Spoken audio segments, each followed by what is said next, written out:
कैथसुन इलाके में यह एनकाउंटर शुरू हुआ है। मुठभेड़ में एक आतंकी मारा गया है, सेना के 2 जवान भी घायल हुए हैं। तो बड़ी अपडेट बांडीपोरा इलाके से आ रही है, जहां पर एनकाउंटर हुआ और एनकाउंटर में सेना के 2 जवानों के घायल होने की जानकारी आ रही है। लेकिन अच्छी बात यह है कि एक आतंकी को मार गिराने में कामयाबी हासिल हुई है सेना के जवानों को। सईद और ज्यादा जानकारी के लिए फोन लाइन पर जुड़ गए हैं। सईद, सबसे पहले तो बांडीपोरा ये इलाका कितना सेंसिटिव है ये बताइए, और एनकाउंटर क्या खत्म हो गया है, कब चलाया गया था, पूरी डिटेल। जी, ये जो एनकाउंटर है ये बांडीपोरा का कैथसन एक फॉरेस्ट एरिया है, वहां पे शुरू हुआ था। 2 आतंकवादी वहां पे ट्रैप हुए थे। ये वही 2 आतंकवादी है जिन्होंने 3 दिन पहले फौज के एक कैंप पे फायरिंग की थी, लेकिन उसके बाद वहां से वो भाग निकले थे। लेकिन फौज ने बराबर उनका जो ट्रैक है वो बराबर उनको करते रहे, उनको चेज करते रहे, और बिलाखिर वो कैथसन इलाके में वो ट्रैक हो गए जहाँ पे एनकाउंटर शुरू हुआ। फायरिंग में पहले एक जो आतंकवादी है वो मारा गया है, अभी एक आतंकवादी अभी वहां मौजूद है, लेकिन इस दौरान सीआरपीएफ और फौज का एक जवान जख्मी हुआ है। फिलहाल ये जो ऑपरेशन है ये जारी है, क्योंकि अभी भी इलाके में एक आतंकवादी मौजूद है। जी ठीक है सईद, आप हमारे साथ बने रहिए जरा। ये जो आपने अपडेट दी है कि ये वही आतंकवादी हैं जिन्होंने अटैक किया था जवानों के ऊपर, तो दर्शकों को ये जान लेना चाहिए कि आतंकियों ने शनिवार रात को बांडीपोरा में 14 राष्ट्रीय राइफल 14 राष्ट्रीय राइफल्स के शिविर पर अटैक किया था।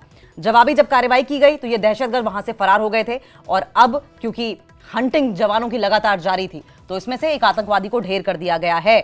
लगातार कॉम्बिंग देखने को मिल रही है।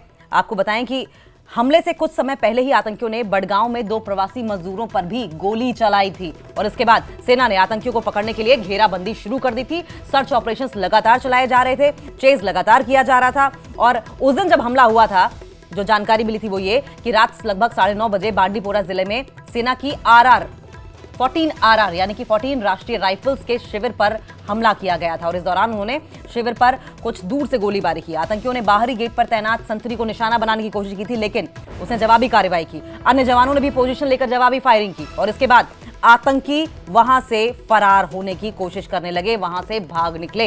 इलाके में सर्च ऑपरेशन चलाया जा रहा था, और उसके बाद लगातार चेजिंग जारी थी। बड़गांव में 2 आतंकियों को निशाना बनाया गया था। वहीं जम्मू कश्मीर के बड़गांव जिले की अगर बात करें तो शाम को आतंकवादियों ने शुक्रवार की शाम को उत्तर प्रदेश के 2 लोगों को गोली मार दी थी। अधिकारियों ने यह जानकारी दी। उन्होंने बताया कि मध्य कश्मीर जिले के मागम में मजहामा इलाके में गोली लगने से सुफियान और उस्मान घायल हो गए थे। अधिकारियों ने यह भी बताया कि उन्हें अस्पताल ले जाया गया है और उनकी हालत स्थिर बनी हुई है। मुख्यमंत्री उमर अब्दुल्ला के नेतृत्व में सरकार बनने के बाद से कश्मीर घाटी में आतंकियों द्वारा ये 5वां बड़ा अटैक था, समझिए। और अब क्योंकि एलजी मनोज सिन्हा हो, गृह मंत्री अमित शाह हो, उनकी ओर से साफ तौर पर यह कहा गया है कि पूरी छूट है जवानों को, पुलिस वालों को, जैसे मर्जी आए वैसे टैकल करें आतंकियों को, दहशतगर्दों को, जैसे मर्जी आए वैसे सबक सिखाएं। गृह मंत्री अमित शाह की ओर से भी बार बार यही कहा जा रहा है कि जो दोषी है बख्शे नहीं जाएंगे। पैटर्न अगर हम नोटिस करें तो पहले आर्मी को टारगेट किया जाता था, जवानों को टारगेट किया जाता था, अब आए दिन सिविलियंस को टारगेट किया जा रहा है। छुटपुट घटनाएं देखने को मिल रही हैं, और ऐसे में सवाल यह भी उठ रहा है कि क्या पूरी स्ट्रेटेजी के साथ इधर उधर बिखरे हुए हैं तमाम आतंकवादी।